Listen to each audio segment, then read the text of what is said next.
Tom Terror, The Outlaw by James Jackson. Tom Terror, as he was fitly named, had already made a name which will never be erased from the annals of danger and death that 1,000 pens have traced in crimson ink. He had ridden from Custer City 5 months prior to the date of our story, with a rope about his neck, and in the midst of a score of the most determined men that ever hung an outlaw. But the bird in the hand on that occasion did not prove worth 2 in the bush. The vigilantes of Custer had made one mistake. Tom Terror had been permitted to ride his own horse to the spot chosen for his exit. A word to his horse had been sufficient. A wild snort, a leap forward like a startled stag, a dozen pistol shots, a lot of charging men told the story of how the bird in the hand got back to the bush. And now Tom Terror had returned to the canyon through which he had galloped with a rope around his neck. An Indian, keen-eyed and acute, might have passed him and never have seen man or horse. "I war right. The boys are on the old stampin' ground," he ejaculated. Presently, the outlines of 6 or 7 mounted figures came in sight. Tom seemed to experience the pleasure that fills the heart of an exiled chief when he finds himself once more with his men. The Indians were lightly attired. Not one of the party possessed a gun, but each of them carried a weapon of death more horrible than the singing bullet. They came on until they were almost directly in front of the watcher. Their faces were plainly visible in the moonlight. As Tom Terror looked, he counted them. "Is it possible that they've been reduced to 6 by the jumpin' jingo? Somebody's been here since I've been gone. What would they say? Were I to step out and say, 'Well, boys, I am back.' Gosh, all varmints, how they'd jump. And maybe I'd get the string before they'd recognize their old cap'n." At that moment, the Indians started and looked into each other's faces. Tom looked toward the north. "I hear it too," he said. "By Jove, the boys are getting the strings ready." The Indians had drawn a dark cord from their breasts. As it swung loose, a little ball dangled from one end. The canyon came the galloping of 2 horses. When the game was in sight, Tom Terror shrunk instinctively against the wall of the canyon and uttered a cry which he tried very hard to suppress. Instead of 2 men, he saw a brace of youthful figures, although both were dressed in masculine apparel. The quick eye of the Gulch tiger detected the dissimilarity of their features and decided that one belonged to the gentler sex. The hat worn by the person could not conceal a lot of rich auburn hair, and the garments revealing a figure whose symmetry was faultless served to confirm the tiger's suspicions. This individual's companion was doubtless a boy. He was strongly built, athletic, and youthfully handsome. There was spirit in his slow black eyes. Energy and determination lurked at the corners of his mouth. He did not appear armed, but Tom could not see his right hand. There was something deadly in that. A coil of black rope, like a lasso, hung at the left-hand side of his saddle. Thunder and shot. I've struck all over 'em, the string boys and the chap I came back here to find. But where did he pick that angel up in? Who is she, anyhow?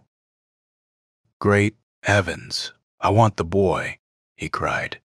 "If they give him the string, I'll get nothing. Now I must prevent that." "I." The watcher was interrupted by a half-smothered cry that came from the throat of the boy's companion, as she, if girl she really was, went backward. Before Terror could reach the spot, the boy had checked the revolving ball, and the victim of the cord lay in his arms. "Fiends, you shall pay for this," he cried. "Ha! You would finish me too." He threw up his right arm as he spoke, and the strange missiles that came from the shadows began to encircle it. "It was the cord of the thug. Ha ha!" rung out a fearless laugh as the arm was held up in the moonlight for a brief minute. "What a pitiful rope you use." Mine is twice as strong, and I use it, too. Why don't your devilish leader come back and give me a chance to use it on him?" "He has come back," roared Tom at that moment. "I am here, you little imp. I've got a warrant for you, the kind that we sometimes sarve on a knife." The boy turned upon the speaker.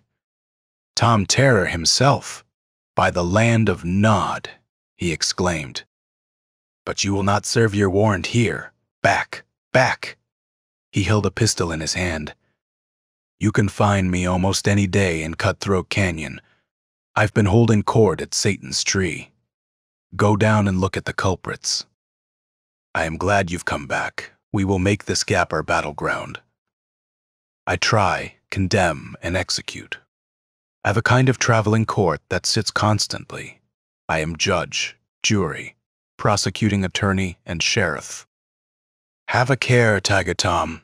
We need no introduction, but here is my card anyhow." As the boy ceased, he snatched something from a pocket above his belt and tossed it at the Gulch Tiger. It struck him in the face and fell upon his horse's neck where it stopped. "Good night. Follow if you want to. But I hold court in the saddle as often as anywhere. Come, Myra, we must go." The boy's last words were addressed to the white face, into which he threw a hasty glance. At the same moment the two horses started forward. Their speed soon appeared to rival the flight of an arrow. Tom did not follow. Bewildered and amazed, he sat still and looked down the canyon. He was surrounded by the Indians who had urged their horses from the shadows. They were congratulating him on his return, but he did not seem to hear. "There's grit and death in the boy," he muttered. "He's the one I am after. I can't be mistaken, but I didn't expect to find him such a match for me. His card. Ah, yes. Let me see. What does the little gopher call himself, anyhow? Judge Lynch. J.R. Court always in session. Villains executed with neatness and dispatch. Hanging cheerfully attended to at all hours." Tom looked up at the expectant Indians and gave a long whistle of wonderment. "Well, this beats my time all holler," he said. "Judge Lynch, Jr., eh? Well, thar's one feller what he will never hang." Not many hours after the events related, the Custer City stage entered the canyon. Already the long shadows of approaching night were falling, and Cutthroat Canyon was fast becoming the prince of places for road agents. The man who held the lines was eager to reach his journey's end. Apparently empty was the stage. If it contained a passenger, he could not be seen, but there were gloomy corners in the old vehicle, large and dark enough to conceal a man.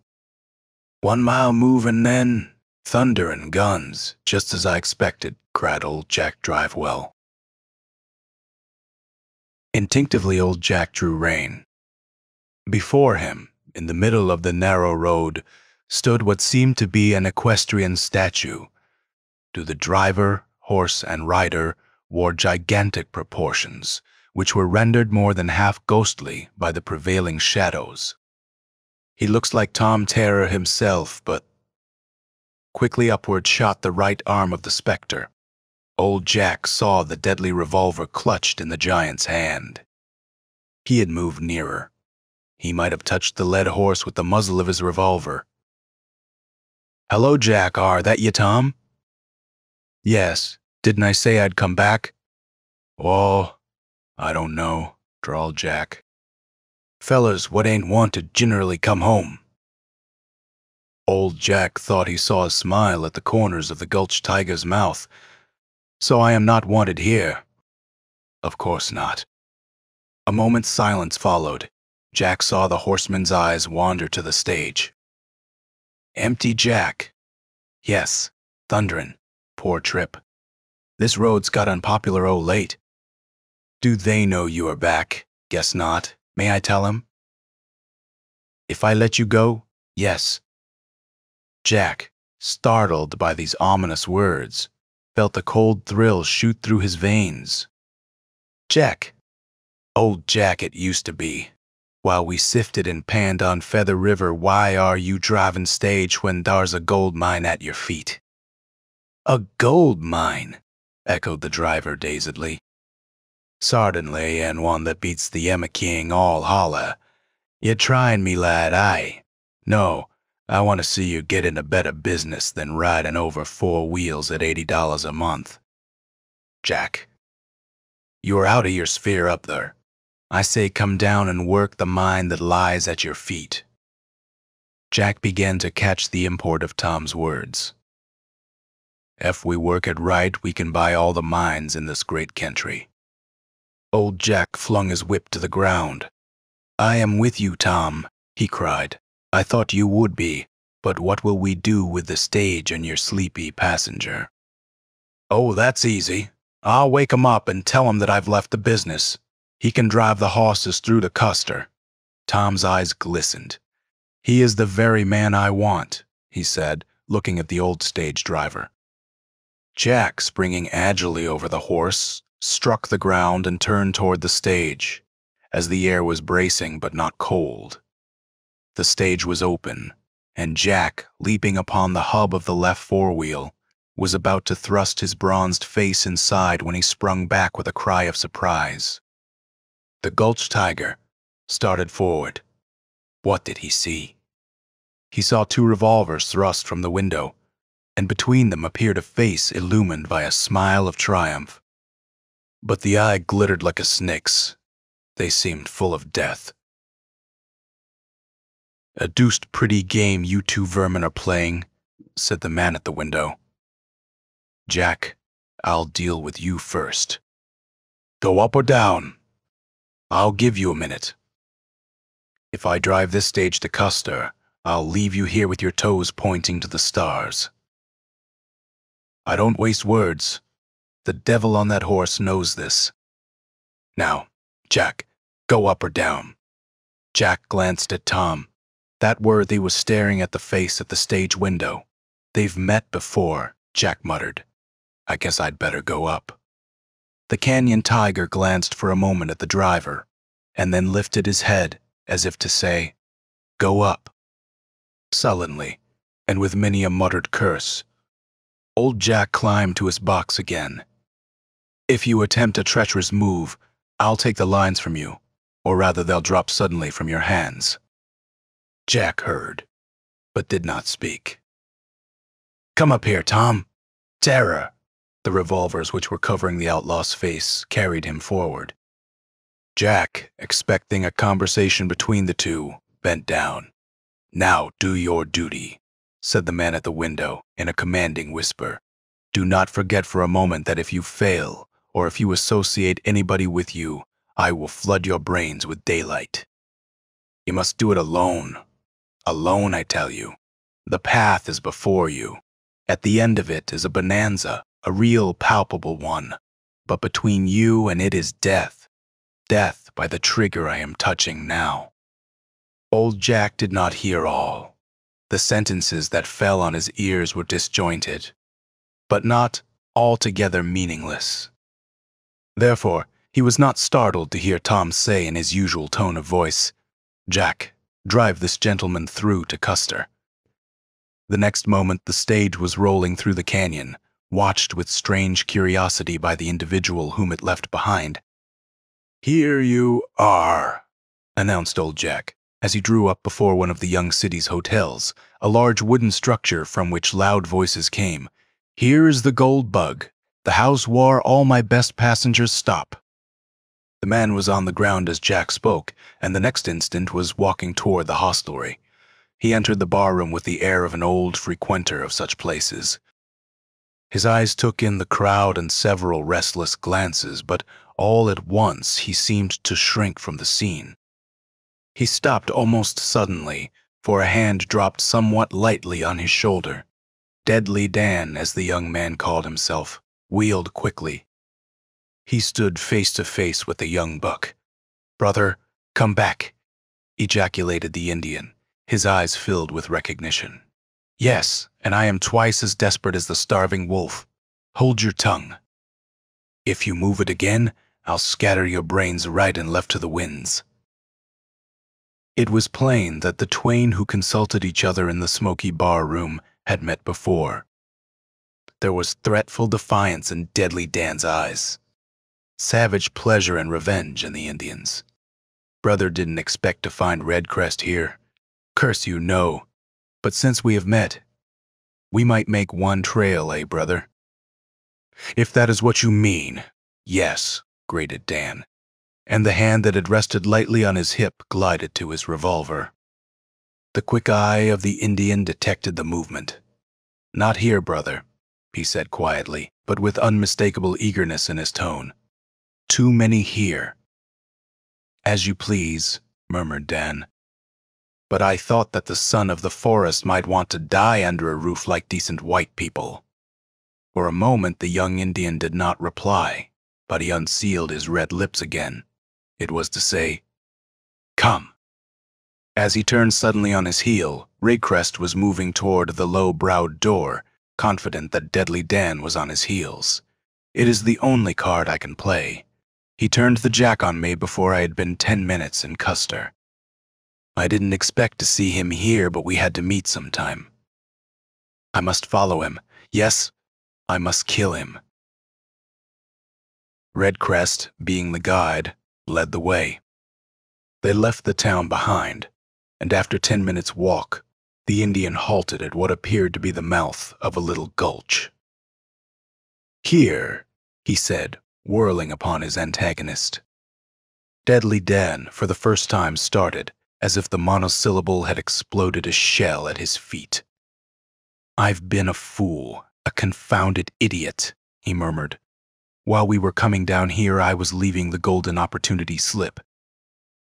I was thinking, but not about the vital interests of the hour, not about the life I was bringing down here to put up for an Indian's target. No, curse me, if I had recurred to business for one brief minute, I would now be going back to Custer alone. Yes, alone." Did the gleaming eyes of Redcrest discern the thoughts that were flitting through the sport's brain? If they had not, why did he say Redcrest trusted his brother who might have shot him as they walked? "And you might have winged me," Deadly Dan remarked with a faint smile. "One must fear the other, eh, Indian?" The light of unrestrained curiosity twinkled in the Indian's eyes. "What is the boy to Dan?" he asked. "Why does he come back from the far-off cities of the white people to hunt him like a wolf? Do you really want to know?" Redcrest, eager. "It is a secret one that I would not whisper to the winds. But why need I keep it back when we are to fight to the death, until probably both fall dead? I will tell you, Redcrest. I will whisper in your ears the white man's secret." Deadly Dan stepped forward with the last sentence on his lips. His eagle-like glance had probably detected that curiosity was mastering the young Sioux. "Now is my time," he muttered. Redcrest had been thrown off his guard. He even went forward to greet the sport's secret. But the next moment, with the restless bound of the jungle tiger, Deadly Dan shot forward, and a hand of death and vengeance was at the Indian's throat. The vehemence of Deadly Dan's spring lifted the Indian from the ground, and the next instant he went backward, only to fall heavily nearer the darkened mouth of the little gulch, with the weight of his antagonist on his chest. "You're a sharp redskin," he said, "but you've betrayed your last man. Now go and join the brethren I sent downward from the camp on the Rosebud." The knife flew upward, armed with vengeance, but the next instant a voice caused Dan to spring erect without having struck the deadly blow. "If you've no objection, Pard, I'd like to take a hand in that game," said the voice. The dirk almost dropped from Dan's hand, and for several moments he presented a splendid picture of amazement as he stood in the moonlight staring at the individual who had spoken. "The boy by the cups of Bacchus," fell from Dan's lips. "This is a meeting most unexpected and decidedly unpleasant. The youngster's got the drop on me, and there is no reason in the world why he should let up on Deadly Dan. But he doesn't seem to recognize me, maybe." The sport's sentence was broken by the sudden spring with which Redcrest regained his feet. Brother, brother, see, see, it is the wolf of the rosebud, the Indian cried, turning to the boy. He is on the trail once more. A startling cry came from the youngster's throat as he sprung forward. Deadly Dan instinctively shrunk from the revolver which the boy thrust madly into his face. He was not ready for the fatal bullet. No, suddenly cried the boy. Brave men die by the pistol. Cowards and murderers by the rope. Seize him, Red Crest. A panther-like bound carried the Indian forward. He fell upon Deadly Dan, tore the knife from his hand, and made him captive. Bring him along, said the youth, turning away. The sport did not resist. He seemed to have bewildered him. As he moved along, the Indian completely disarmed him. He was at the mercy of the pair. When a halt was made deadly, Dan found himself before two horses that stood in the shadow of the gulch walls. One moment, boy, said Dan, turning to the strange youth. I want to know what this means. Tell Deadly Dan what you are going to do with him. I am the wolf of the rosebud again. I can hear anything. A smile flitted across the boy's handsome countenance, and he answered by thrusting a card into the sport's hand. Dan glanced at it curiously and threw himself back in the saddle until his body was in the moonlight. Then, holding the card before his eager eyes, he read, Judge Lynch, Junior Court always in session, etc., etc. The boy and Indian watched him narrowly, but they saw no quivering of the lips as he turned to the former. Well, what of it? Asked Deadly Dan. Yes, boy, what do I care for the rigmarole on this card? You are the self-instituted Judge Lynch, I suppose. Judge Lynch, at your service, said the boy, doffing his hat with mock politeness. And I have the honor of informing you, Rosebud Dan, that my court is about to hold a night session. Before the sport could reply, the horses started forward, and a moment after, the party went through the little gulch. Redcrest. The Sioux, with his hand at Deadly Dan's bridle, trotted tirelessly at the head of his steed. Having made up his mind, old Jack went to each horse and patted his strong neck affectionately. They had been fast friends as beast and master, and there was a warm corner in the old man's heart for each. He had just unharnessed them from the stage in which he had carried Deadly Dan to Custer City. He felt that his time had come as he left Custer and urged his horse toward Cutthroat Canyon. He had long believed, in secret, that his old pard, Tom Terror, was the leader of the thugs that infested the famous pass. He was confident of it now, and it would be safe to say that as he rode along, his neck did not itch as formerly. 3 hours had scarcely passed since his encounter with Tom. Therefore, he expected to find him near the spot where he had stopped the stage. Whatever the feeling of security that quieted the deserter's spirits, he drew his pistols as his horse entered the shades of Cutthroat, and then applying the heavy Mexican spurs which he had strapped to his heels, he went down the canyon like a fugitive from justice. Here I am, but no Tom, he said, drawing rein on the spot where he had had his adventure with the Gulch Tiger. Here's war. He told me about the bonanza that beats the Emma King. And there's war I stood on the tongue, and listened till I saw old Jack driving a golden carriage through the streets. Oh, Frisco. Why didn't you wait here for me, Tom? You might have knowed that I'd come back just as quick as I could unhitch. And say goodbye to the hosses, Tom Pard. Where are ye? He had mentally resolved to go back to his horses when a sound that made him turn saluted his ears. Ah, Tom, you did come, he exclaimed, for the Gulch Tiger sat before him as natural as life. I didn't think you would come back, was the answer. Not for a share in your bonanza. Maybe I were fooling you, Jack. The old driver's countenance fell. Fooling me, old Jack your pard? The old fellow said dazedly. I've left the route, deserted my horses, turn my back on Custer for a share in the big bonanza that beats the Emma King. Tom Terra laughed. Jack gritted his teeth. That cruel cachinnation sent the last bird of hope screaming from his avaricious heart. It dissipated his dream of gold. Tom, you don't mean all that laugh said, Jack cried. Is there really no bonanza?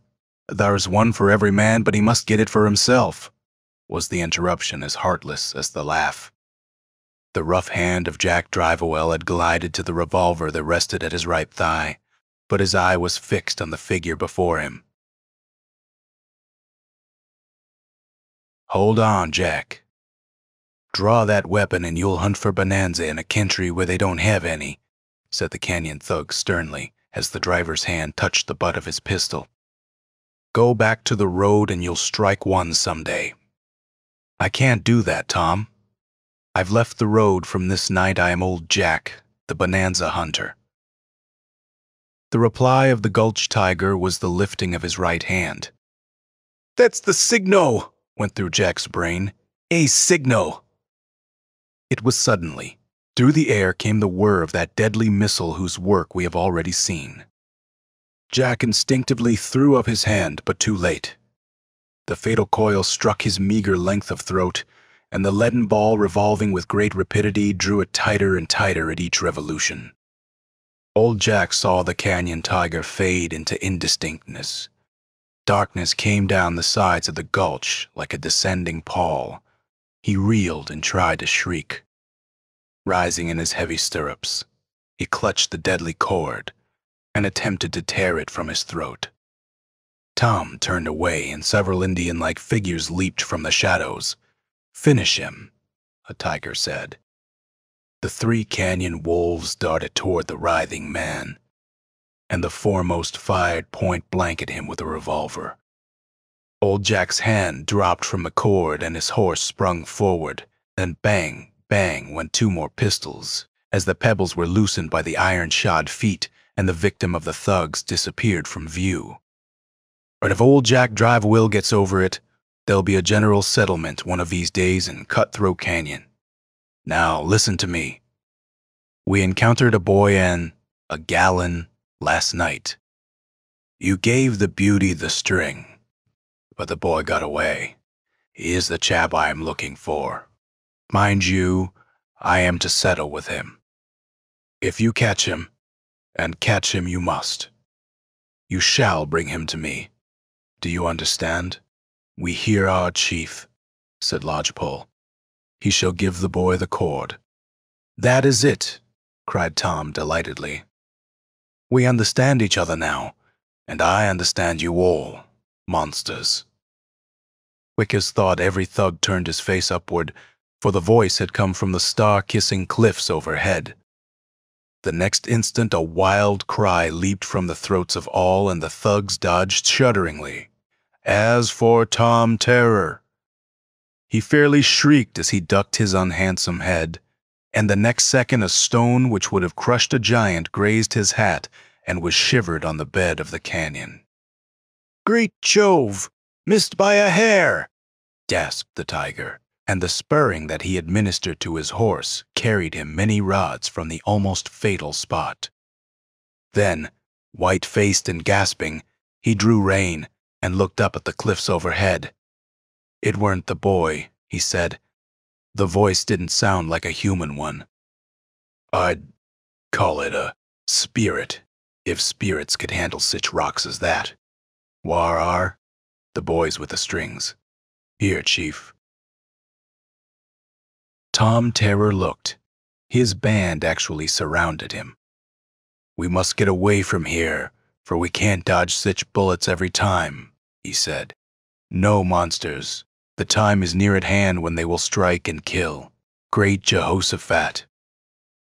Ejaculated the canyon. Terror. There's vengeance and death in that voice. I recognize it now, though I only heard it once. It are the voice of the girl who war with the boy last night. The girl. What got the string? The red thugs did not answer, but their gaze wandered from their chief to the top of the canyon wall. The horse that carried old Jack from the spot where Tom Terror had sacrificed him to the deadly cords of his inhuman miscreants dashed through the canyon at the top of his speed. Unconscious and bleeding, the Bonanza hunter lay, corpse-like, on the strong neck underneath which his rough hands were tightly clasped, ow into the soft moonlight beyond the mouth of the gulch.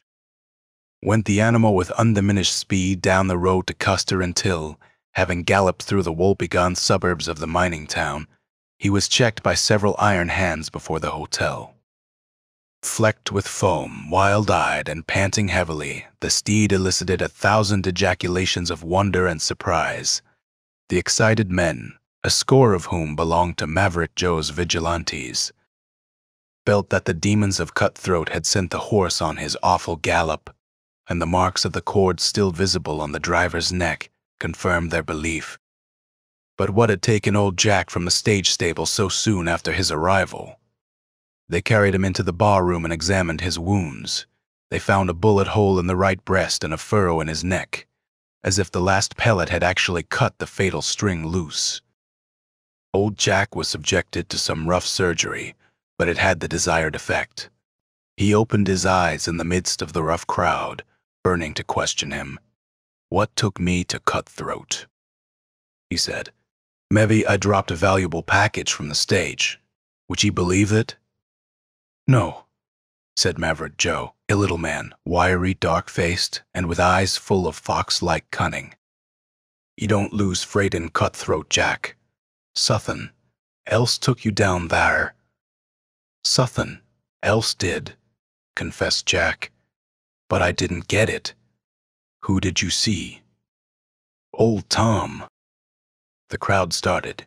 "He's come back as big as life and as ornery as ever." Maverick Joe stepped hack. His little eyes were burning like twin stars. "Tom Terror has come back. Do you hear that, boys?" The vigilantes had heard, and as they gathered around their leader, the air seemed to become blue with oaths and threats of vengeance. Maverick Joe walked through the crowd with a determined purpose written on his countenance. 20 eager men were at his heels. The men separated each to saddle his horse. Maverick Joe re-entered the hotel, but the place where old Jack had lain was vacant. "They took him down to his horses," explained a man. "He's got a bed there, and you know the stable is as good as many a house in Custer. He got delirious after you went out and raved about a bonanza bigger than the Emma King. It must have had something to do with his trip to Cutthroat, for he mixed Tom Terror and the big bonanza together all the time." The captain of the vigilantes went out and bent his steps toward old Jack's stable. Maverick Joe paused at the door and listened, but not hearing any noise, he went in. A lantern that hung on a nail afforded the light that revealed the interior. It showed the vigilante the roughest kind of low cot, sitting bolt upright in which was the old driver. "Maverick." Joe stopped at the sight. Jack's eyes were bloody, fierce, and wolfish. They rolled restlessly in their cavernous sockets and told the vigilante that the old man was at that moment wrestling with death. "I'll strike it yet afore old Jack pushes in his last chips. He'll get his hands on 2 things, Tom's throat and a big bonanza. Jack Drivewell, the stage driver, are dead, but out in his ashes. Phoenix like he's risen. Old Jack the Throat Hunter and Bonanza King. You don't want me along. That's it. The bonanza is to be divided, eh?" The wild man had stopped and turned upon Joe, but the next moment he leaped forward, and the 2 men, clutching, staggered through an avenue beside the stall and rolled among the horses' feet. It was a struggle for life in the dark, for the partition of heavy boards that rose between them and Jack's sleeping room shut off all light from the lantern. For several moments the 2 men writhed and struggled there. Then the door opened and Maverick Joe came out. "I had to do it," he groaned. "May heaven have mercy on his soul and mine." But nobody heard the rumpus. "Never mind, Jack. I'll find the throat you wanted and with that big bonanza. If it was not merely a creation of a crazy head, I'll build you a monument that'll make your spirit proud." The Vigilante's captain did not tarry if he had looked into the little room of the stable home, still dimly lighted by the dusty lantern. He would have seen an inanimate form stretched upon the rumpled cot. "Hiya's the cap'n!" cried a score of voices, and Maverick Joe, roused by the sounds, found himself in the midst of his vigilantes. The men had been waiting for their leader, and in less than 5 minutes he placed himself at their head, mounted on his trusted horse, Bonanza. "I'm afraid old Jack's dead," said the vigilant captain. "Boys, we've got to avenge him. Tom Terror is back. He gave Jack his last dose. Think of this, boys." He got the desired response, oaths of vengeance and looks of eternal hatred. The band that galloped toward Cutthroat knew every pebble that lay in the road. The vigilantes went cautiously into the gulch. They glided among its shadows. They waited for their prey at different places with their fingers on their trigger. "Nothing, Yar," said Maverick Joe disappointedly after an hour's waiting at a certain point. "The game has slipped us for tonight. We must come again, Lily, Antona, and Moravi. You will remain in Cutthroat. We will go back and bury old Jack." It was with reluctance that the vigilantes fell in line behind their leader. They must perforce give up the hunt for that night. Won't we give Jack a grand plantin'? Maverick Joe looked at the handsome young vigilante who rode at his side. "Aye, we'll plan him well, Harry. I wish we could please him by burying Tom's throat and the big bonanza in the same grave." "That bonanza business must have been imagination," answered the young man. "Maybe so," said Joe, half musingly. "But I've been thinking since I left Jack. Did you ever hear of that rumor about the girl, Cap'n?" "Yes. People don't talk about it much now. Jack used to talk about it. I recollect one night that he sat up till 3. It was in his stable, talking about the woman that he eloped with, away down among the States. Old Jack used to be a good-looking young man, and not very long ago either." "Oh, I never heard about the elopement," exclaimed the young vigilante quickly. "What has that to do with the lost girl?" "A good deal if Jack told the truth. You see, Harry, Jack's wife was rich. Her father had lots of the lumps, but she took up with Jack. Of course they had to run away, and the old man cut the girl off and cursed her besides. They had one child, a girl. She was born somewhere in Sacramento Valley. Jack and his wife showed that they could be as contrary as the old man. One day, 5 years after the elopement, a letter came from Jenny's father, but she spunked up and chucked it into the fire without opening it. What war in it nobody knows. It war.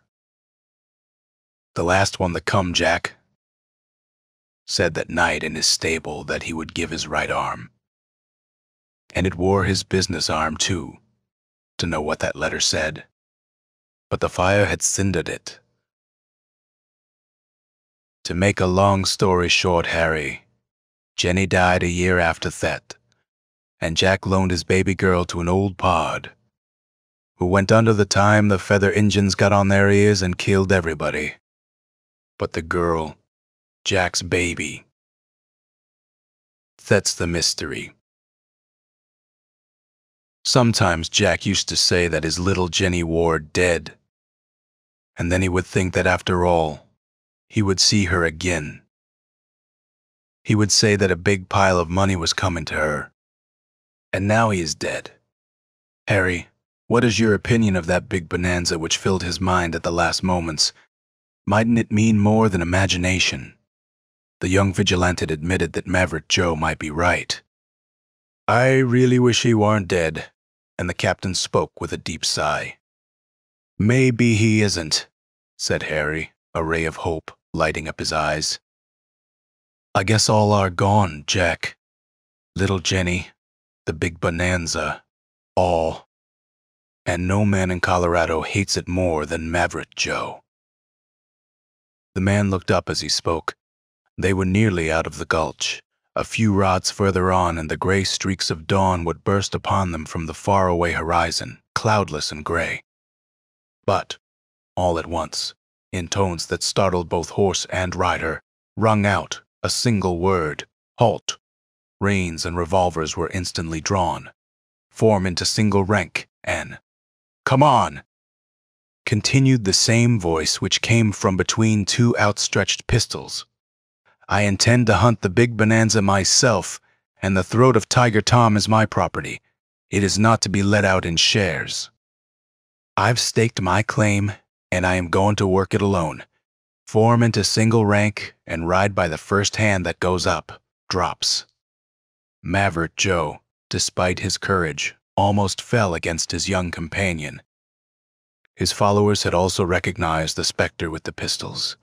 It was old Jack, the driver, but he looked more like a corpse than a man in whose breast a heart was beating.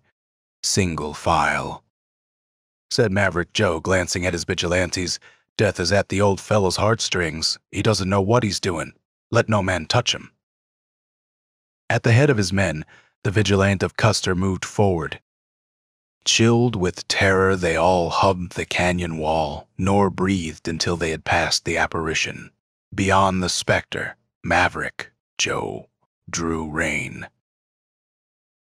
"Great rocks and the gods! Did you all notice him?" he exclaimed, turning to his men. "He is dead, stone dead," said several.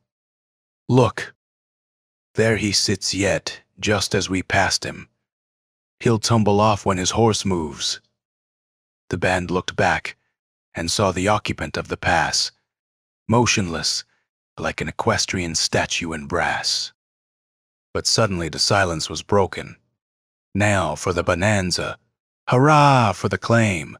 What has but one big share? Then the ghostly horse shot forward, and the white-faced men who looked saw him carry his death-touched rider out of sight, to return to the boy vigilante and his prisoner. The words that we have recorded as they fell from the youth's lips told Deadly Dan that his life was in imminent peril. His arms had been pinioned at his sides, and Redcrest the Sioux trotted at his horse's head. "Where is this self-styled court where you're popularly supposed to administer justice?" sneered the captive sport. Unable to curb his feelings and impatience longer, he had turned upon the boy avenger, to whose temples a flush of indignation mounted. "We are almost there," was the answer. "You are not expecting mercy at our hands." "I don't ask any," was the mad retort. "You were going to grant me much that night in the camp on the Rosebud, when Redcrest interfered." Deadly Dan shot a look of anger at the Indian, which was returned with interest. "Of course not," he said, answering his young interlocutor. "If you know what I do, boy, maybe you wouldn't blame me for wanting your life. That is, if you were in my place and had my nature." The eyes of Judge Lynch, Jr., dilated with astonishment. He glanced quickly at Redcrest as if fearful that the Sioux was listening. But such did not seem to be the case. "What do you mean?" he ejaculated without second thought. But the derisive smile that came to Dan's lips quickly told him that he had been too precipitate. "Ha, wouldn't you like to know?"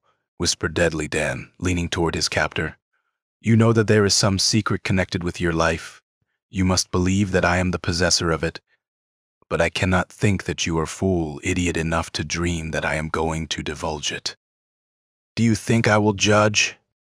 The boy could but notice the triumphant twinkle in his prisoner's eyes.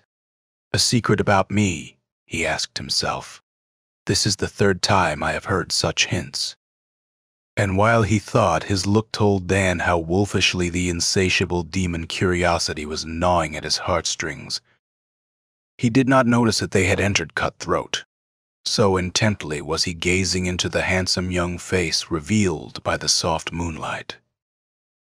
"We are here," fell suddenly from the Indian's lips, and the boy, throwing a hasty glance around, replied, "Indeed, we have reached our court, Rosebud." In all your travels, have you ever seen such a temple of justice? The last words roused him. He started like a captive who forgets that he is bound. Redcrest was standing on the ground with a noose in his hands. Eagerness seemed to be devouring the Indian. Are you ready, Dan? No praying, no last words, none. But to tell you, boy, that you are hanging a man who can throw at your feet the biggest bonanza that ever existed. Going back to the lie, eh? To the secret you have made up? Ha! I thought you would beg at the last moment. Beg? Who's begging? Was the flashing reply. Dan Darrell never begged for his life. He has told the truth, as he is shortly to appear someplace beyond this planet, just where he can't say, but somewhere before a great judge. He swears that there is a secret connected with your life. Judge Lynch, Jr. bent forward and peered into the man's face. Honesty was written there in characters which no eye could misjudge. The boy judge trembled.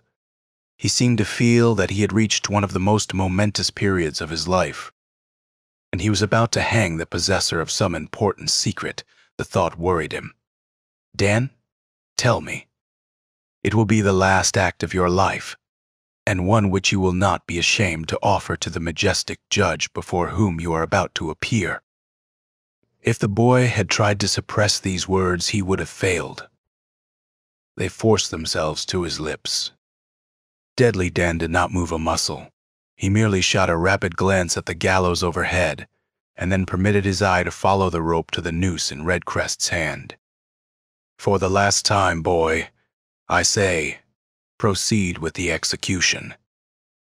A groan of disappointment fell from the young judge's lips, but it was quickly followed by a stern command. Now fix the noose, Redcrest.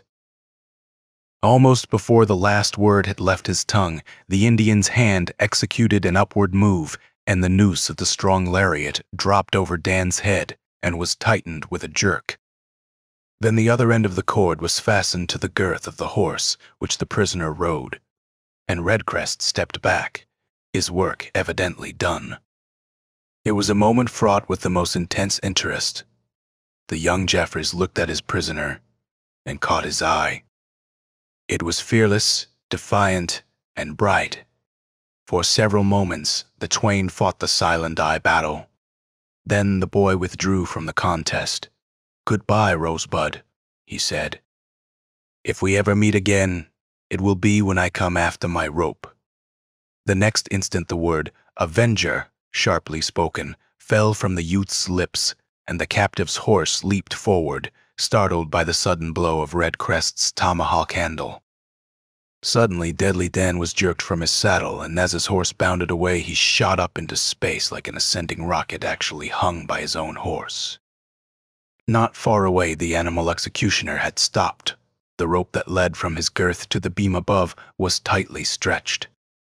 Far from the other end hung the body of the wolf of the Rosebud. One half of his figure was in the moonlight, the rest swayed to and fro in the shadow of the beam. Judge Lynch, Jr. sprung to the ground, and with Redcrest's help, loosened the lengthy lasso which they again made fast, but this time to a large rock at the foot of the canyon wall. Then the Indian leaped upon the horse just relieved from duty, and the two prepared to gallop away. "A last goodbye, Rosebud," said the boy judge, looking at the ghastly figure above. "Goodbye, Trailer," said Redcrest, waving a farewell salute with his red hand. "No burning lodges on the trail that leads to the land of the evil spirit. Goodbye, bad brother. Goodbye, devils." Whence came that voice?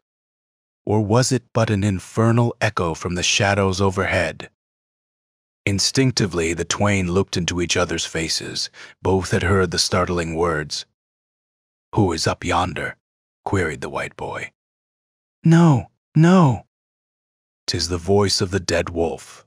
Come, brother. Redcrest has heard the spirits that speak in the gulches of the Rosebud. They follow him here. If we ride like the storm, they cannot catch us." And the next moment the Sioux urged his horse forward and left his young companion to follow at his leisure. Somebody has witnessed the hanging, he said. But never mind, the deed is done, and the villain who basely attempted my life on the Rosebud will never lift another knife or burn another town. Then he rode under the suspended man and rejoined the Indian. The two went down the canyon together. The hands which had pushed the stone over the edge of the wall were small and beautiful. They belonged to a young girl who might have reached her 17th year. She was of medium height, rather slightly built, with a fair, fresh skin and sparkling black eyes. At a goodly distance, she might have been taken for a member of the opposite sex, for the garment that reached but a little way below the knees was fringed after the manner of the frontier hunting frock. Her petite feet were encased in a pair of Indian moccasins, and her leggings of pliable goods reached to the strings of these picturesque shoes. On the whole, the girl on the cliffs formed a romantic piece of living statuary in the moonlight that fell unobstructed about her. If she was armed, her person bore no evidences of it. The weapon which she had just hurled at Tom Terror was one which could not be borne by such slender arms as hers. She had not witnessed the tiger's manner of dealing with old Jack the stage driver. There were many shadows between her and the exciting drama going on below. But the voices came up to her clear and distinct, without a syllable missing, and she heard Jack's shriek and the shots of the scarlet thugs. "The white thug and his creatures are down there," fell in angry and vengeful accents from her tongue. "They have added another human being to their catalogue of victims. And he, old Jack, the man who once looked at me till I felt my heart beat in my bosom, like a bird beats herself against the sides of the cage. Oh, if I had a weapon here, I see the white thug. Can't I send a death missile down among them?" As the beautiful speaker started from the edge of the cliff with flashing eyes, her heel came in contact with a stone which moved so she was almost thrown over it. The next instant, with a quick, eager cry of vengeance, the girl pushed the rock from her with great force, and with bated breath leaned forward to watch its descent. It shot down the side of the gulch until it struck a massive rock that jutted from the main wall, and then, glancing off like a bomb, it went straight down like a descending cannonball. The wild cry of the thugs, as they attempted to dodge the singular missile of destruction, reached the listeners' ears, and then came the terrible landing on the canyon road. "Missed!" cried the girl, shrinking back with bitter disappointment written on her face. She looked again and saw the cavalcade ride from the spot where their leader had barely escaped with his life, but springing erect, she hurled after them the words, "We have already recorded. The next time, monster, my missile will strike and kill." Then, leaving Tom Terror to anathematize her to his heart's content, she hurried away. "Hal will come to the cave by and by. He will not regret the failure of my attack on the Canyon Terror, for he says that he intends to hang the villain some day." As the girl glided through the forest that fringed the top of the canyon, the land sloped gradually, and at last she reached a ravine through which a stream had evidently poured its waters in days unremembered, even by the oldest red inhabitants of Colorado. Dropping into this fissure, the girl crept toward the canyon and disappeared all at once in a dark opening which was almost concealed by a network of half-dead vines. "I always feel secure here, but I wish his days of vengeance would end. No rest, he says, until he has cleared Cutthroat of its curses. Sometimes, when I stand before him and hear him talk of the oath of vengeance he has sworn to carry out, I almost wish that Tom Terror and his thugs had murdered someone whom I loved, so that I could enter into the bloody campaign with him. But am I not helping? Did not the sight of the monster fire my heart with the torch of revenge? And did I not attempt the life which Hal seeks? Whom have I to avenge? I am a waif who drifted on a stray wave to this place. I never felt a mother's kiss, and the strong old gold digger whose roof sheltered me a long time would not let me call him father. It was in the cave proper that these musings dropped in audible tones from the girl's lips. This apartment was lofty, commodious, and not illy furnished. A fire, evidently kindled some time prior to the girl's present visit, burned in the middle of the floor and illuminated the place. The walls gave evidence of encompassing a boy's home. There were several rude and ghastly pictures of hanging scenes, and over each hung a dark cord to which a small leaden ball was attached. Besides such pictures as these, 6 long white marks were visible on the northern wall of the apartment. At the right hand was a long vacant place, which seemed to have been left by the artist on purpose to fill up with marks at some future time. "Hal has not been here," said the girl, withdrawing her hand letterless from beneath the pillow of a cot that lay in the mellow firelight. "He went down to Custer to meet his Indian friend Red Crest, but he said he would not be absent long. He cannot remain away a great while. I am eager to relate my adventure, and yet I am almost afraid to tell him that I disobeyed him by leaving the cave." A few minutes later, the beautiful young girl lay on the cot with her eyes fixed dreamily on the fire. She formed a sterling picture for an artist, but only a magic brush could have laid in the wonderful colors of the scene. An hour must have passed away before the girl moved. Then, all at once, as if roused by a sound, she left the cot and leaped to a repeating rifle which her delicate fingers cocked as she lifted it from the ground. But a figure came in sight as she sent a glance toward the mouth of the cave, and with a cry of pleasure, the girl sprung forward. "You did not think the wolf had found the cave, Myra?" fell from the newcomer's lips as he came forward and revealed himself as the boy judge. "I did not know who had come," smiled the girl, glancing half confused at the rifle. "I have been waiting for you, for I have." He had dropped the hand which he had taken, and Myra, the girl, saw him go forward and halt before the 6 marks on the wall. For several moments he stood there with an uneasy expression of countenance. Then, as if directed by some impulse of passion, he drew a piece of chalk from his pocket and added another stroke to the singular collection. Myra noticed that the last mark was longer than the others. "A special enemy," she said to herself.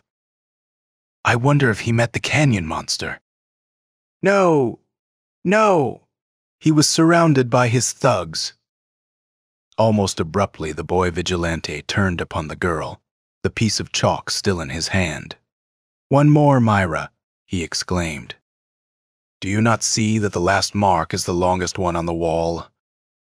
Ah, girl, I met an old foe tonight, but if he had divulged a secret which I believe he held, there would be no mark there, although I hated him with all my heart." "A secret, a secret," cried the girl. "Whom did it concern me? You, Hal." "Why, I always thought I was the best subject for a secret, or some such mystery like they have in novels. What do you think the dead man's secret was?" The boy shook his head. He was troubled. "If there is a mystery concerning you, Hal, time will clear it up," she said. "But the man, was he a thug?" "No. His name was Dan Darrell. Deadly Dan, he was called. I have told you about how he acted on the Rosebud." "Oh, yes. And so you met at last. Fate brought you together." "Yes, it must have been fate. But I did not think so when I hanged him. He said that his secret concerned me. He said it with his last breath. Myra. I believe him. Men like Dan Darrell don't die with lies on their lips." For several minutes the pair stood face to face, speechless but thoughtful. "I would give my right arm if Rosebud Dan was alive," cried the boy judge, starting forward.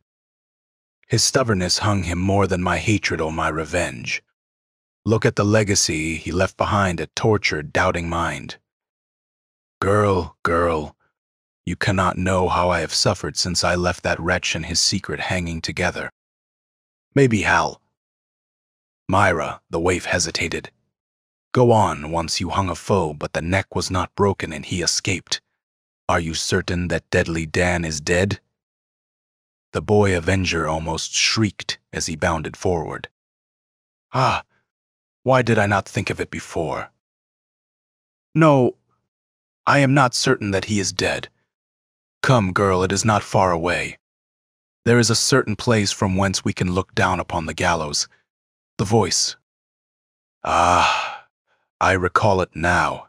It frightened Redcrest. It even paled my cheek, for on the spur of the moment, Myra, I thought it came from the dead man. The hand of the young vigilante encircled the girl's wrist, and a moment later the two were going up the waterless ravine. They seemed to hold their breath as they went on, the boy slightly in the advance, and not a syllable escaped their lips until more than a mile of woodland along the top of the canyon had been traversed. "Here at last!" exclaimed the young vigilante, halting, and then approaching the edge of the precipice. "We are directly over the beam to which I hung Rosebud Dan." With eyes full of eagerness and suspense, the boy dropped his companion's hand and crept forward. He was almost afraid to look over the cliff. Deadly Dan might be hanging there with the secret locked in a heart as dead and cold as a stone. Earnestly trusting otherwise, the boy lyncher shut his lips and was about to solve all mental questions when a stern voice rung in his ears. "Hello there, youngster. Do you want to go over the edge, O cutthroat, or die where ye are?" A piercing cry fell from the girl's lips as the boy started back, sprung erect, and wheeled quickly. "I've got you, where I've long wanted to see you at the end of my rifle. Look at the stars, look at the gallon, and say your prayers, for my finger's on the trigger, and I am going to send the bullet home." There was no mercy in his voice, no hope in the expression of his face that confronted the boy. He stood before, and in the power of Tom Terror, the Gulch Tiger, the boy judge was in a situation of imminent peril. Not only this, but Myra the waif also stood before the deadly repeater which the Canyon Terror kept against his shoulder. "He says he has long wanted to catch me napping," said Hal to himself. "Is it for the thugs I have strung up, or does he possess the secret that Rosebud Dan refused to divulge? I need not expect mercy at his hand. But Myra, what will the villain do with her?" The boy's sentence was broken by a startling voice, which did not fall from the tiger's tongue. On the contrary, it came up from below and was followed by the furious galloping of a single horse. Now for the big bonanza. Hurrah for the claim that has but one big share. Tom Terror, starting violently, lifted his head and listened to the tread of the unseen horse. "Fair play," cried Hal, as he sprung forward with a drawn revolver. "Now, my good fellow, be so obliging as to fling your repeater over the wall quick, or there'll be a riderless horse where you now sit." The Gulch Tiger ground his teeth with rage and roundly cursed the accident which had diverted his attention from his foe. "Throw it over," continued the lyncher sternly. "1, 2. Accompanied by a fierce, brigandish oath and the flashing of a pair of evil eyes, the carbine disappeared over the brink of the precipice, and the boy heard the sound of its arrival on the stony road far below. "That's sensible. Now the pistols." Another savage oath and 2 large revolvers drawn sullenly from the tiger's belt followed the repeating rifle. "They'll have a precious time hanging me," thought Tom as he shrugged his Atlantean shoulders and looked contemptuously at the youthful couple. "I hope they'll try. I do so by the eyes of the gods. Then my weapons will have company down thar. I tell you I am ready," ejaculated the Canyon King, as if becoming impatient. "If the court always hangs, here is the primest subject in Colorado. Call up the sheriff jedge, and let the air dance proceed." The boy's eyes wandered to the edge of the cliff. "I am not prepared to hang at this moment. In fact, you have caught me without a rope. Tom Terror, but perhaps there is one handy. I'll send you after it, me." "My jedge, I might forget to come back." "I'll attend to that," answered the boy. "Go to the edge of the wall where yon rock lies and look over. If I am not mistaken, you'll see the gallows that I have used on 2 occasions. The timber in the wall, eh? Yes? You've seen it?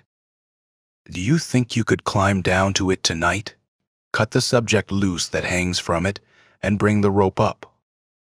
For the first time, Tom Terror showed signs of weakness. I never tried to go down a perpendicular wall smooth as glass.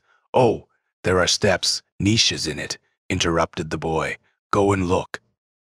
A minute's walk sufficed to bring old Tom to the fringe of the precipice, and a moment later, with much of his old courage, he was looking over the dizzy height. A shade of disappointment came to the faces of the watchers. He was looking down as if his suspicions had been confirmed. "Can you cut him loose and bring up the rope?" asked the boy hanger. "Cut who loose? And get what rope?" "Why, the man hanging from the beam in the wall." "You're mistaken, Jedge. Somebody's fooled you." "Mistaken. Fooled?" echoed the boy, and he quickly thrust the revolver into Myra's hand, saying, "You can shoot. Watch that man and drop him over the cliff if he attempts to fly or attack. No man at the beam. Great heavens, what has become of Rosebud Dan?" Rosebud Dan, rope, all had disappeared. The boy lyncher shrunk back for the moment unnerved. His face was colorless, and he glanced at the gulch giant, who was trying, as it seemed, to fathom his surprise. He staggered rather than walked back to the girl who, revolver in hand, had not taken her eyes from Tom Terror 1 second. The thug was right. "Rosebud, Dan, and the rope are gone," he said. "Cut down, heaven knows, but one thing is certain. If he was not dead, the secret may yet reach my ears. If the lasso slipped from its rocks, Deadly Dan will never divulge the secret." He silently took the pistol from Myra's hand and looked at Tom. "For the present you can mount your horse and go where you please," he said. "Honest Injun, Jedge. So, you are going to hang me, boy." "You are a sneaking little liar," came over the gray steed's ears. "On the contrary, I am going to make a widow out in that living doll at your side. Then I'll leave Cutthroat and work a bonanza bigger nor 20 Emma Kings. You heard what that fellow said down in the canyon a while ago. He war right. The big bonanza are going to. Eve but one share." As the man's lips quivered with the uttering of the last word, he turned his horse's head and spurred him away. Hal, the lyncher, gazed after him like a person just emerging from a trance. "He'll try to keep his word," exclaimed Myra. "Then you have not guessed," he said, wheeling upon her. "Tom Terror knows the secret that died with Deadly Dan. If he is really dead, my life is sought for a purpose. Oh, heaven, what is this mystery?" Then Lily. Antenna and Moravi, the 3 vigilantes, detailed by Maverick Joe to remain in Cutthroat for certain purposes. A trio of braver men never crossed the rushing river of the Great West. In many places great indentations and even caves existed, and it was into one of the latter that the 3 vigilantes went, after hearing their leader's command. This cave has been visited before, especially by Antenna, the half-Creole, for on springing from his horse he ran to a niche in the wall and took therefrom a little package which, in the light of the fire kindled by his companions, he unwrapped with a curious smile on his dark face. "Pablo, it is here yet," he exclaimed as the contents of the packet were exposed to view. "See, messieurs, what a pretty ring. Where's the petite mademoiselle on whose finger it used to shine?" Lily and Moravi looked at the bauble. Beyond all doubt a child's ring, and then turned their questioning eyes upon the exhibitor. "Where did you get it, Antoinette?" they both asked in one breath. "One day I was sitting on my horse under the devil's wing, when all at once something came down from the sky maybe, and hit me plump on the hand. Sacre bleu! How I started and looked up. I put my hand on my pistol, but there was nothing over me but the sharp, black rock and the sky, blue as my mistress's eyes. Then I looked at the ground, and there lay something that glittered. Down from the saddle went Louis Antonin, and he held in his hand this, my share, comrades, and the old fellow held the little ring between thumb and forefinger before his companion's eyes. "A curious find," said Moravi. "And you hid it here?" "Yes." "Well, it's a pretty thing. Look here, Lily. There's a little diamond set on it, and here are letters on the inner surface." "Letters?" echoed Antonin, starting. But Moravi bent forward into the stronger firelight and tried to make out the word engraved on the tiny ring. "As near as I can make out," he said as he looked, "the word Jenny. But this is the queerest place for a baby ring with a child's name on it. Just think of angels and cutthroat." "Boys," Willie burst into a loud guffaw at his comrade's attempt at wit. But the lines of thought deepened on Antonin's face, and taking the ring, he looked at it steadily a long time. "Parbleu, it shall not hide here any more," he said suddenly. "When I found it, I said I would put it away where nobody would find it, for there are fellows who would sell it for a drink of whiskey. Antonin will carry it with him hereafter. Ah, ma petite Jenny, some day old Louis may have the pleasure of restoring your ring." The two men did not hear the last sentence, for Lily had leaped up and darted toward the mouth of the cave. His figure was unseen for a moment, and then it sprung back into the firelight and beckoned the others to his side. "There, a ghost with a rope around his neck," said Lily. "If we had finished Tom Terror that day, I could call the spirit by name. But Tom got off alive, and report says that he's here now, and in the flesh. When I got here a minute ago, I heard something come staggering down the canyon, and all at once that thing came in sight and stuck where it's been standing ever since." The canyon at that point was not very wide. A gentle toss would have taken a pebble easily across, and the moonlight fell uninterrupted upon the uncanny object upon which the starting eyes of the vigilantes were fixed. "That's no ghost," retorted Moravi. "Spirits are some kind o' air that can get over ground without noise, but that fellow rattles the pebbles. He staggers, falls agin the wall, and then, bless my heart, his hands are tied. That's why he can't pick up the rope. Whar in the name of death are Louis?" The next instant the Creole answered the excited Moravi, for something long, dark, and serpent-like shot through the moonshine and fell over the head of the object staggering along the wall. The two men at the mouth of the cave darted into the canyon with exclamations of astonishment as the Creole jerked the ghost from his feet and brought him heavily to the ground. The little old Creole would not let his companions assist his endeavors. Therefore, they could do nothing but sit by and watch. Meanwhile, the Creole worked on until at last he looked at his companions in triumph. Wailed and excited, the Revenger had sprung erect, and he stood before the three vigilantes. "Who do you call yourself?" "My name is Darrell." "The same as Rosebud Dan?" "The same." Did Antonin's little eyes flash as he glanced over his shoulder at his companions? "I am sorry, monsieur, but you are the pard they want in these parts," he said coolly to Dan. "It aren't often that a fellow gets hanged twice in one night, comrades. The lasso at Napoleon's saddle, quick!" Antonin's hand moved to his revolver as he uttered the command, but the next moment, with a startling cry that resembled the hoarse intonation of the tiger, the hanged sport darted forward. "Another rope for me tonight. Never, by the fires of Tophet. So you too would hang the wolf of the Rosebud. There, Louis Antonin, take that, with my compliments." The pistol touched the Creole's forehead as the last word fell madly from Darrell's lips, and the next moment a dull but horrible report filled the cavern. Lily and Moravi started back with cries of horror, and the lifeless body of poor Antonin, released by the sport's left hand, fell quivering to the ground. Now, lift a finger, my friends, and I'll repeat the compliment, thundered Deadly Dan, as turning quickly but coolly upon the vigilantes, he covered them with the weapons sprinkled with the Creole's blood. One hanging is my share.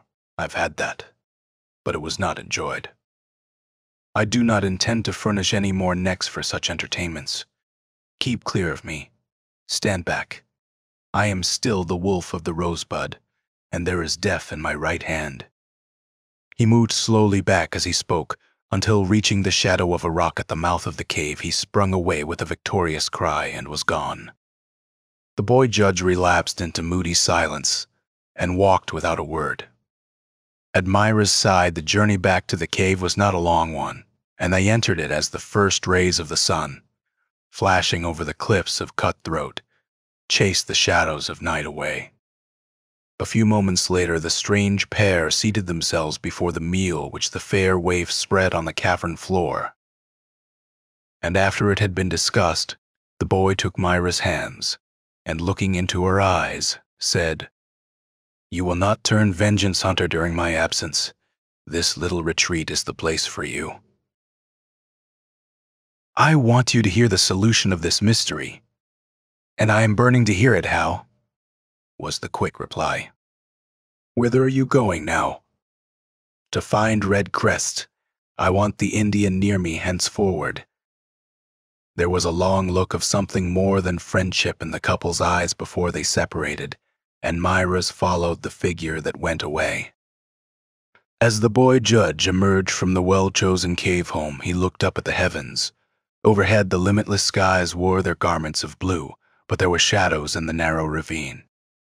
Even at noon they lingered there, and as the orb of day declined they grew longer, until once more the little chasm became cold and dark. An ominous silence reigned over the roughness of nature that surrounded the boy lyncher, and when he stepped entirely from the mouth of the cave, it was to glide down the ravine toward the large canyon. Noiselessly he went on until, with his lithe body half hidden by a rock, he leaned forward and beheld the floor of Cutthroat, 200 feet below. All at once the well-known tread of horses fell upon the boy lyncher's ears. "Maybe they'll entertain me with a drama," murmured Hal with a smile, as stretching his neck forward he evinced great eagerness to catch sight of the cavaliers. They did not keep the boy waiting, for hard upon his words 2 horsemen came in sight, 2 men whose figures made the little lyncher draw back and hold his breath for a minute. "They were certain to get together," he said as he returned to his lookout. "They are magnets which attract each other. Evil gravitates to evil, and it is but natural that Deadly Dan and Tom Terror should come together." Wholly unaware of the keen eyes that regarded them from the mouth of the ravine, the border worthies came on, and to the boy's surprise drew rein almost directly beneath him. At the same time, the rapid gallop of steeds came from the west. "The Scarlet Thugs. They are going to give me the drama," said Hal as he waited. Sure enough, he soon counted 6 horses that came toward Tom Terror and his friend, and the Scarlet Thugs of Cutthroat, well-made but ferocious-looking Indians, sat before him like statues carved from blocks of granite. "These are the boys with the strings," said Tom, waving his dark hand at his band as he turned to Deadly Dan. "I never saw 'em miss a throw in all my life. They call 'em thugs down at Deadwood and Custer, and it's the handle that suits 'em." The next moment Deadly Dan put out his hand, which Tom Terror took, and the boy looked down and saw the lightning flash of revenge that passed between his foes. But before that grasp was broken, there came a stunning report, which drove the boy back from his rock, and he heard a wild cry as Tom Terror, springing erect in his stirrups, pitched forward and completely over his horse's head. Then, quick as a flash of powder, he turned toward the spot from whence the startling shot had come. It was directly across the canyon, for the white smoke curling upward marked the precise spot. "Ah, you have cheated me out of a neck," flashed Judge Lynch, Jr., catching sight of the figure on the bank. "By Jove! You shall not boast of that in Custer. Hold, my hearty. One moment and I'll pay you back." The carbine was at the boy Lyncher's shoulder and his finger at the trigger when he saw the marksman leap to the edge of the precipice and halt in full view of the thunderstruck band below. "Hurrah for the big bonanza!" he yelled as he swung his shabby hat defiantly at the thugs. "What are ye looking at?" "I am no comet. I am only Bonanza Jack, soon to be the gold bug of the coast." Then, with a wild, half-maniacal laugh of triumph, the man turned away, and as he did so, the repeating rifle dropped from the young Lyncher's shoulder. "I can't kill you," he said, gazing after old Jack. "Myra says you are mysteriously linked to her. Go and enjoy your big bonanza.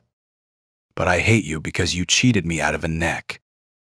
The ex-stage driver soon disappeared, and Hal, when he looked down into the canyon once more, saw the thugs and Deadly Dan staring at the wound, ghastly and terrible in the tiger's breast. "Men don't often recover from such a wound," murmured the boy. "But he's got the constitution of an ox, and that's in his favor." The man, what says that Tom Terror are going to pass in his checks, lies like sin. His time will not come till he's paid the rascal Jack for this gaping hole in his life chest. Don't look long-faced and downhearted, pard. I am going to help you to the big bonanza. Did you ever see such an ugly hole? Why, it's big enough for death to drive a four-in-hand into a chap's heart. "They'll hunt for me," he said. "Ah, I know the place for me to rest in. I found it last summer. Lodgepole, you have not forgotten. The cave in the old ravine, take me there." A few moments later, the band moved slowly from the spot where the tiger received his wound. The progress made was painfully slow, for the fact that Tom Terror lay heavily upon the scarlet arms that supported him on either side, with his dark eyes hid and teeth glued together, told that he was suffering the agonies of 20 deaths. But guided by the young thug, the speechless cavalcade finally left the bed of cutthroat and ascended to the ground above. At that time, not a soul of that band dreamed that not 20 rods ahead, a fair young girl suddenly roused from sleep was listening, white-faced and with throbless heart, to the noise of their coming. "In the name of mercy, what wolves have tracked us down?" fell from her lips. "It is merciless fate that sent Harry off and left me to face them alone. But he is safe. Heaven, I thank thee for that. I am glad that I am alone." Myra the waif shrunk instinctively to the northern wall where the marks of the boy Lyncher's vengeance were. As the girl stood there and listened to the sounds made by the new arrivals, she did not allow her hands to tremble at the weapon which they encircled. "Aren't we thar yet? This bullet in my trunk has got to moving about." "Myra," the waif started. That voice had a familiar sound. 6 hours had not passed since she heard it behind the stock of a leveled carbine. But what had happened? A bullet in Tom Terror's body. Then the tiger had enemies besides the young judge. "We must be in the cave," said another voice that seemed to come from a white man's lips. "But there are too many shadows here. A light, boys, make a fire, and while you're at work, put me down." The kindling of the fire was not long delayed. The dry splinters of wood scraped together by the thugs soon blazed up, and for the first time Myra saw her visitors. She saw, too, the strong man on the floor, and in all her life the girl had never seen such a pair of wolfish eyes. "Why, this place is inhabited!" suddenly cried Deadly Dan. "There is a cot, a stool, and clothes hanging on the wall." "By my life, Tom, I believe we've invaded the boy's den. There is a bed, too." "War? That's what I want just now. War's a nest. In yon corner." Tom Terror uttered a cry of joy and essayed to crawl forward. But at that moment a voice rung through the cavern and startled everyone. "Stay where you are, or I'll let firelight into your skulls." The limbs of a murderer shall never pollute the cot where I sleep. In an instant of time, as it were, the fair occupant of the cavern had become known to the thugs of Cut Throat. The fire-leaping ceiling-ward revealed her graceful figure, her determined white face, and the deadly weapon in her hands. Deadly. Dan Darrell, with a cry of amazement on his lips, started from the sight, while Tom Terror, having suddenly relinquished his attempted crawl to the bed, gazed at her in silence. She showed no signs of life save in the sparkling of her beautiful eyes, which drew much of Rosebud Dan's attention. "By Jove, she's a beauty," he ejaculated. "What a queen she'd make for me when I get my fingers on the pile. The boy and she are carrying on business together, but I am going to break up that partnership." "I'll make Tarm's part," said Tom, flashing the glare of his wolfish eyes upon the speaker. "You speak of terms," she said. "These are mine. Stand aside and let me pass." "They're easy," was the answer. "We don't make war on women, and I guess you'll never set the world afire if we do let you go." She could not avoid the handsome, eager eyes of Deadly Dan. She had seen him for the first time, but something proclaimed his identity. "So you accede to my terms?" She said, "I am to pass out. Yes, my beauty." At Tom Terror's command, the Indians drew sullenly back, and Myra, with a light cry of triumph, sprung toward the opening. As she reached Deadly Dan, she heard him say, "Go straight to Custer, girl. I'll kill the man that touches you." Myra started at such words in such a place, but did not pause. She was eager to get beyond the flashing eyes that regarded her, beyond the strings of the thugs. But alas, for such hopes and expectations. All at once, something was seen to whirl around an Indian's head, and Deadly Dan, with a mad oath, sprung forward to prevent the fatal throw. But in vain. Caught by the swift messenger of death, Myra stopped and reeled, at the same time dropping the rifle. The canyon spider uttered a cry of delight. "Ha! Ha! Strung, my beauty! That's the kind of tarms I give the she-wolves pard." But Deadly Dan did not hear his comrade, for he had leaped forward and prevented Myra from falling to the earth. The Indians, too, had sprung toward her. "Back, you infernal stranglers!" thundered the wolf, as he turned upon them, a heavy revolver cocked in his right hand. "Stand where you are with your hands on your cords, but draw one if you dare. This creature doesn't deserve your strings. From this moment she is mine. Deadly Dan is her protector, and he's going to make her the wife of the greatest gold bug in the States." The thugs of Cut Throat, almost consumed with rage, were cowed by Deadly Dan and his revolver. "Make her what you please, pard," said Tom Terror, breaking the silence. "There mustn't be any hard lines betwixt us. The babe Bonanza ain't found yet, and she ain't the gold bug's wife. I call my red wolves off now. Bring the gallon up to the fire." The Indians obeyed their leader, but looked daggers at the men who had cowed them. "You will pardon me, Tom," Dan said, coming forward. "This is a prize a fellow doesn't draw every day. Permit me to present to you the future wife of Rosebud Dan, the future money king of the States." Tom Terror grinned as, despite his wound, he bent down to gaze into the finely chiseled face that Dan had lowered into the mellow firelight. "Purty as a picter," he ejaculated. "But what's that on her right temple, Dan? Didn't you say that a little mole, shaped like a bean?" A startling cry pealed from Darrell's throat. He thrust his face between Tom and the girl's, and the next moment, with the wildest of looks in his eyes, he sprung up as Myra fell from his arms. "Thunder and guns!" fell from his lips as he gazed first at Tom and then at the unconscious waif.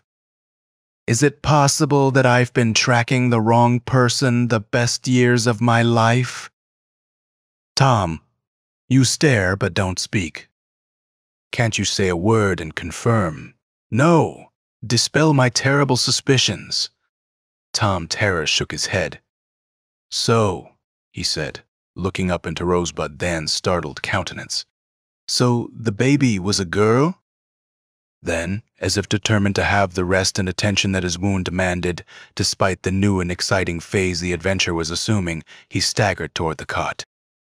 "I reckon she'll hardly get to be the Goldbug's wife now," he muttered, as he fell upon the skin and fixed his eyes on the wolf. "He'd give an arm if that mole wa'n't on her face. We used to think that it wore on somebody else's." The next moment he turned away, and shutting his teeth hard, tried to kill the groan of agony that came up from his shattered breast. Again, we must convey the reader to the wild metropolis of the Black Hills. In the barroom which we have once visited, the vigilantes of Custer were again congregated. Moravy had a story to tell which sent a chill of horror to the hearts of the iron hangmen who surrounded him, and in rough but eloquent language he told the story of Rosebud Dan's singular capture and the death of the Creole Antoinette. At the mention of the wolf's cognomen, an attentive listener on the outer rim of the spellbound circle started as if struck in the side by a dirk. This was Redcrest, what the man whom he had helped to swing over a beam, still alive, and capable of taking human life with a revolver. The Indian was superstitious. He could not believe all of Moravy's narrative. A spirit, not a living being, had entered the cave and taken Antonette's life. But, thought the Sioux a moment later, the guards lassoed something tangible. They dragged it into the cavern, and it was this person who shot and killed. Redcrest, if questioned about the matter at that time, would have told the story of Deadly Dan's hanging. What do you say, Indian? But Redcrest kept his lips sealed. For what purpose did these lawless men want to know Judge Lynch Jr.'s whereabouts? Time and again they had sworn vengeance against him. They had even hunted him among the shadows of Cutthroat. "Boys, thar's grit in Redcrest," said the vigilant captain as he sent a smile among his impatient men. "He hasn't got a spark of betrayal in him." The Indian, who had not removed his eyes from Maverick Joe for a second, made a sign for him to proceed. "I propose that the boy take command of the vigilantes of Custer, that we swear to follow where he leads, that we stand by him through thick and thin, and let him hang when he wants to. That's the ticket that Maverick puts into the box. Boys, I want Cutthroat cleaned out when the mining commission comes here to report on our wealth. I want him to ride through that grand old canyon and never feel any o' them infernal strings around their silken necks. Thar's Cutthroat, boys, the glory of Colorado. It's a real canyon of the gods. And I say, put the boy at the head of the vigilantes of Custer and change its name to Paradise Gap or something else that don't suggest wiping out." The men with a wild shout of approval on their lips could hardly wait until Maverick Joe concluded. But when he clinched the sentence by a mighty sweep of his arm, a cheer rose that fairly shook the building. He will not reject the proposition. For a moment, the boy leader's keen eyes swept the score of bronzed faces before him. Then he stepped forward. "To saddle," he said in a voice of command. "The thugs of Cutthroat are desperate as starving wolves. Let every man remember this. They may not be death with their strings in every instance, but with the rifle and the revolver they never miss. So, Avengers of Colorado, I grant you 5 minutes for goodbyes to wives and sweethearts." "I don't think thar's a chap here who owns any such property," cried Maverick Joe. "Leastwise, thar only 60 women in Custer, and they belong to luckier fellers. No kissing when we go to battle, Captain." With wild eyes flashing with triumph, Jack Drivewell sat once more on his horse, his haggard face turned toward Cutthroat. He did not look like a sane man. There was the unmistakable makeup of the lunatic about him. He sat there, statue-like and stern, until a sound startled him and made his eyes flash. Quick as a flash of lightning, he drew his revolvers and leaned forward, but the next instant he started back and hugged the canyon wall. In that position, he sat and held his breath, while Captain Harry and his vigilantes rode past, entirely unconscious of his presence. The boy and Maverick together? He repeated 20 times. What does it mean?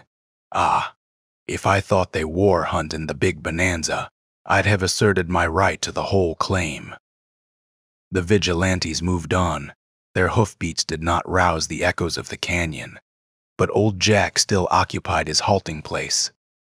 All through the day which came after the night that witnessed the surprise of Myra the Waif, by Tom Terror and his thugs, 6 wolves watched with the fatal cord in their hands for the return of the boy Lyncher.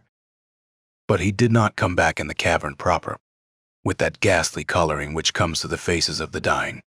The white thug reclined on the rude cot. His wound had been roughly but well dressed, and the gentle hands of the girl of mystery had moistened his lips with water. All at once the fair girl started, for an Indian had leaped to the cot and was talking in low tones to the wounded thug. Her heart seemed to stand still. She felt that Harry was coming, that he was about to walk in the death trap which cunning had prepared for him. How she strained her ears to catch a sentence, a word of the Indian's communication as well. She might have listened for the sound of a zephyr. But she saw the giant's eyes flash while his hireling talked. She caught the quick nod of approval that he gave, and saw the thug bound toward the entrance. Again, "Why don't Dan come back?" murmured the cutthroat. "I recollect how he left shortly after he saw the mole on the gallant's face. The time has come," she heard him say, as if the words gave him a sort of wolfish pleasure. "Thar's to be a good deal of dying with boots on in the old cutthroat." "Whar's the gallant here, Captain Tom?" answered Myra, and the next moment she stood before the robber of the gulch, from whom a few hours since she would have fled with a shriek. "So here ye are," he said. "I am goin' never to come back. I'll never pull my boots off again. Stay here till somebody comes. It won't be me. It won't be deadly, Dan. But somebody will come and take you away. You are the biggest bonanza in Colorado, if you are. But a mite one old these days, you'll be a gold queen. Dan got on the wrong trail, and now he's run away from the right one, run off, and left the work for my boys with the cords. I told him to give you the strings last night, but I am kinder glad that Rosebud interfered and saved your life." The old fellow dropped Myra's hand and started toward the mouth of the cave where 2 bronzed faces waited for him, but the girl bounded forward. "You haven't disclosed anything," she cried. "What you have said makes me curious. Whose child am I? Captain Tom, will you not lift the veil of mystery that has hung before me so long? Who is the boy?" "The boy," and Tom Terror grated his teeth. "Oh, the young, and what has carried on court and cut throat for 6 mouths. Yes, yes, he's nobody in particular. You are the mystery gallon. Thar." The thought of the terrible scenes that might soon populate the chasm rushed upon the girl's mind faster than she could speak. They came like the pictures of some mighty panorama, and when in one she saw Harry the Avenger struck down by the man he had sworn to hang, she reeled away with a cry of horror. When she recovered, the cavern was still. The fire burning brightly on the stone floor told her that she was the only tenant of the cave. The silence was oppressive. "Can I not see something from the rock?" she exclaimed. "It would kill me to remain here while the last dread encounter was taking place in Cutthroat. I will go." The waif of the Gap hurried from the cave, and a few moments later she was gliding through the shadows of the ravine with which she was thoroughly acquainted. The girl sprung back with a startling cry. The thunderous report of firearms had broken the silence, and the flash almost blinded her.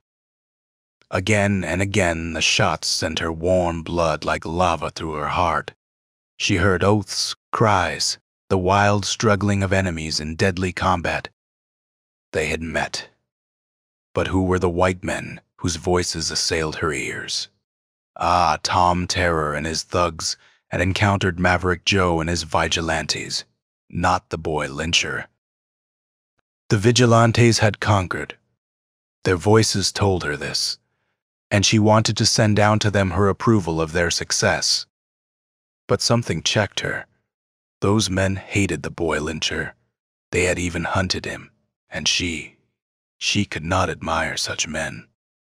Myra turned from the rock, but the next instant she found herself face to face with a figure that brought a cry to her lips. "Here you are, my beauty." "By Jove. They've been settling matters down in the gulch. I thought you were gone when I found the cave empty. But here you are, the girl, to make the gold queen of the eastern coast." The waif saw the glitter of the man's eyes. "Are you certain about your own neck, Deadly Dan?" The villain stopped and dropped the hand that he held. Then his revolver leaped upward, but the report which followed quickly upon the question caused it to fall as suddenly. "Draw again and I'll spoil your face," said the deadly marksman. "I have just closed one session of court, and now I will open the last one I shall ever hold in Cutthroat. Stand where you are. This time Redcrest and I will see that the noose is properly adjusted. Jenny, Myra, go on into the cave. There is somebody there who wants to see you." The girl sprung forward with a parting look at Deadly Dan. That villain bit his lips. The prize for which he had trailed and shot for 10 years was gliding from his grasp. He was doomed to the rope once more. Why did I come back to Cutthroat? "War that what ye asked me, Maverick?" asked Tom Terror as he looked down into the vigilante's face from the saddle to which several of the red survivors of the Gulch battle had helped him, bleeding from a fresh wound. "I see no harm in tellin' the why and wherefore now a big bonanza brought me back. Deadly Dan knows more about it than I do, but I know that 1,000,000 or more is tremblin' in the balances on the Atlantic coast. He sent me back to find and to kill, but he thought he'd better come too. Ha ha, I am afeard he'll never take the rocks, for it turned out to be a gallon." Captain Harry started at the man's words. "A girl," he ejaculated. "Yes, your sweetheart. Did you think it wore you?" And the wounded man smiled grimly. "Last night Rosebud found and recognized her, and did his work. No, he ran off. But maybe he's back by this time. He'd rather see her the gold queen of the cities than use his knife, for she's prettier in all creation." The vigilantes looked at the boy. "We can't talk here," Harry said. "Are you ready, Tom?" "My boots are on. Therefore, Tom, Terror are ready." Redcrest leaped forward at a sign from the boy, and the strong noose fell over the tiger's drooping head. But vain, almost, was that long-delayed vengeance, for when the death noose tightened around Tom's short stretch of throat, the soul of the ruffian had gone to be judged. "Now, for Myra," cried the boy. A scene totally unexpected greeted the eyes of the girl waif when she re-entered the cavern. Stretched on the cot, drawn close to the fire, lay the body of a man whose face was haggard in the extreme. His eyes, beaming with expectation, glittered intensely as the fair one appeared. "I know it," he exclaimed. "If I have lost one big bonanza, I've found another, and one, too, all in one share. Jenny, Jenny, come and tell me that the long-lost claim he's come back to old Jack." The girl did not hesitate, and the next moment her gentle face was pressed to the rough cheek of the old driver. "I know it would come," said Maverick Joe feelingly. "Old Jack has found the big bonanza. Captain Tom would have hired him to hunt down his own child if Rosebud hadn't interfered." It was a scene from which the rough vigilantes withdrew, and when the last one had departed, they left the twain there with lip glued to lip. When the party returned to the cavern, they found Jenny, Myra no longer, that being the name by which Captain Harry knew her. seated beside the cot holding the dead hand of Bonanza, Jack, her father. His tale had been told. She knew all. And she told Harry that with his last breath, he had thanked fortune for preserving his life until he had found his child. Here we must put aside the pen, but not until we have informed the reader that Maverick Joe, now a veritable gold bug, has just arrived from the West to witness a wedding ceremony and to give the blushing bride away. And if somewhere in the fashionable assembly the interesting face of a young Indian is seen, we may be sure that he is the gallant red crest of our canyon romance. End of Tom Terror the Outlaw by James Jackson.